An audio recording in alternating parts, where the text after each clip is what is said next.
L'esprit qui est à la base est quoi? L'esprit qui est à la base est que Patrice Talon est en fin de cycle. C'est-à-dire, il a dit, je viens faire 5 ans. Avec 5 ans, on peut faire le job. Il a dit au Bénin. Vous avez entendu? Il a dit devant le président français, François Hollande. François Hollande l'a regardé avec le clin d'œil. Mais voilà ce monsieur qui se donne, il se tape 45 jours dessus. Et il voit que ça va finir. Et puisque ça va finir, et qu'il ne peut plus, c'est maintenant la honte, il ne peut plus venir ouvrir sa bouche pour dire, je veux encore. Les manœuvres vont commencer. Et c'est ces manœuvres ça. Il va quitter et il va être repositionné au niveau du Sénat. Mais dans quel esprit? Écoutez très bien l'esprit. Et faites attention. Et je vais vous faire aussi une révélation qui va se passer. Il y aura une nouvelle révision. Il y aura une nouvelle révision de la Constitution. Parce que ce qui s'est passé là, ça s'est passé dans une précipitation et tout n'a pas été réglé comme cela se doit. Et il y a les failles. Moi, je connais les failles. Je vais donner un peu maintenant. Les autres, je vais garder d'abord. Et il va vous rassurer de quelque chose. Il n'ira nulle part. La rupture n'ira nulle part. Talon, ils n'iront nulle part. Parce qu'ils font de l'incongru, de l'illogique. Et pourquoi?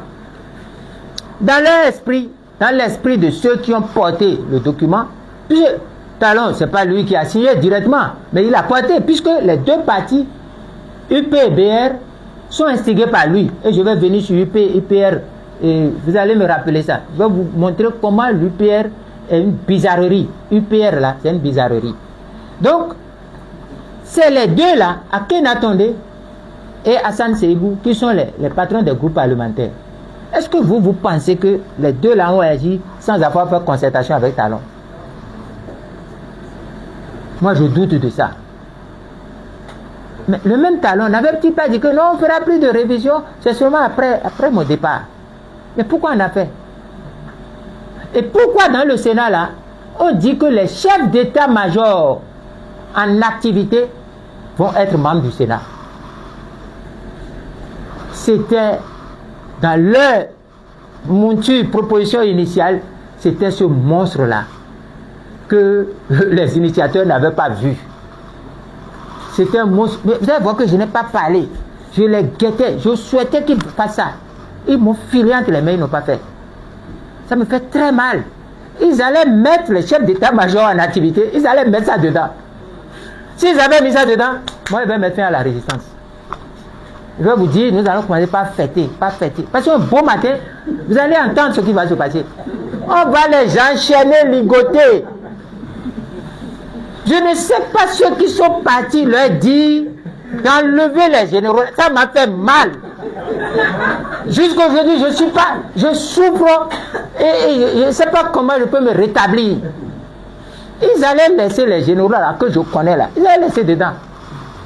Garder leurs troupes, commandement là, chef d'état-major, en actif, ayant des troupes de commandement qui vont venir s'asseoir dans le Sénat. Ah, ça là, vraiment, on a consulté le FA. Et on a dit à Lien, vous connaissez Lien? On a consulté le FA, on a dit à Lien, à la fin du mois là, tu seras le président de toutes les chèvres du village. Et Lien a commencé par pleurer. On dit, mais qu'est-ce qui arrive? Il dit, mais on t'a dit que tu seras le patron de toutes les chèvres et tu commences à pleurer alors que c'est toi qui cherchais les chèvres. Il dit, non, ce n'est pas ça qui est le problème pour lequel je pleure. C'est parce que vous là, je vous connais, vous ne tenez pas à vos promesses. C'est parce que vous n'allez pas faire qui fait que je pleure. Je ne sais pas si vous comprenez bien l'allégorie.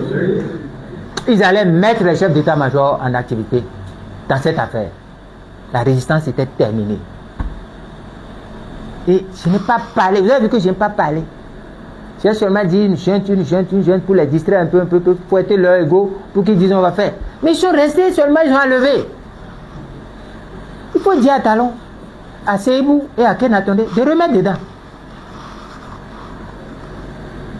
Dans quel pays on va prendre l'armée en activité, mettre ça dans une structure pour appeler Sénat?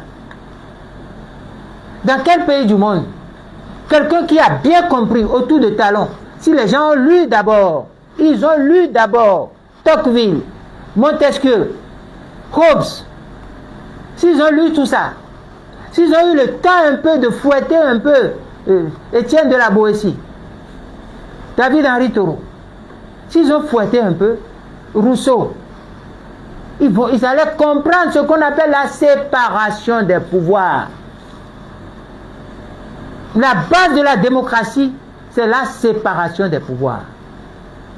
On va créer une structure en fin de mandat. Le président Talon en fin de mandat. Alors que plus rien ne le concerne dans l'exercice du pouvoir. Personne ne peut s'asseoir pour parler du pouvoir de Talon. Il a consommé tout son crédit. Et c'est lui qui va créer une structure qui va être exécutive, législative, juridictionnelle et policière.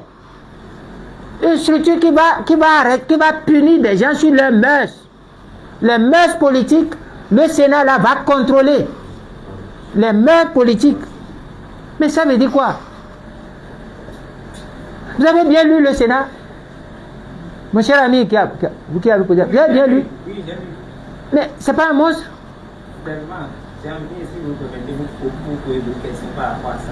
C'est ça la question.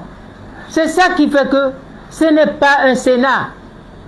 C'est quelque chose qui est créé pour confisquer le pouvoir dans l'esprit d'installer une junte à la tête du pays. C'est tout. Et c'est une junte. Ils n'ont pas quitté. Je les connais. Ils vont revenir par une autre forme. Et quand maintenant ils ont fini, qu'est-ce qu'ils ont dit? Ils ont dit, non, les anciens chefs d'état-major. Mais que cherchent les anciens chefs d'état-major? Nous sommes en état de guerre. Il y a guerre au Bénin. Un ancien chef d'état-major, il va commander qui? Ils sont des officiers de réserve. S'ils sont encore dans une tranche d'âge donnée, allez lire le règlement militaire dans le pays. Les grands officiers qui ont occupé de hautes fonctions, même certains ministres de la Défense, tous ceux qui ont occupé de hautes fonctions, sont comme des personnes ressources. Mais cela ne leur donne pas de s'immiscer dans les affaires politiques. La politique est pour les civils. La politique est pour les civils. L'une des conneries, c'est qu'ils ont oublié l'engagement du colonel Vincent Guézodier. Paix à son âme. Un vrai soldat, Vincent Guézodier. Je m'incline devant tout ce qu'il a été. C'est Vincent Guézodier, à la conférence nationale, suite à quelque chose qui s'est passé et que c'est dommage qu'on n'enseigne pas ces choses aux enfants. Vous vous souvenez un jour à la conférence nationale, c'était devant moi. Il y avait un combat, un débat intense. Et la question de la souveraineté de la conférence s'était posée. Et la force, quelle est l'issue des travaux? Tout ce qu'on est en train de faire, quel est le but, l'issue? Et quand cela s'est posé, Kouandoté s'est levé. Maurice Kouandoté, c'est un putschiste professionnel, récidiviste, spécialiste de coup d'État. C'est lui qui s'est levé. Nous étions tous dans la salle. Et qu'est-ce que Kouandoté a dit? Il dit ceci: si moi j'étais Kérékou et que je vous ai appelé, je vous ai tendu la pêche et que vous êtes là à voir prendre le pouvoir, tout là, je retire la pêche, je vous assomme avec. Et de toutes les façons, si Kérékou ne le faisait pas, moi Kouandoté, je vais faire un coup, je le ferai. C'est ça qui a fait sauter de leur chaise les trois présidents. Les trois présidents, anciens présidents, Ahomaregbe, Maga et Zissou, ça les fait sortir de leur chaise. Ahomaregbe le premier. Pourquoi Ahomaregbe? Ahomaregbe se souvient de Kouandoté.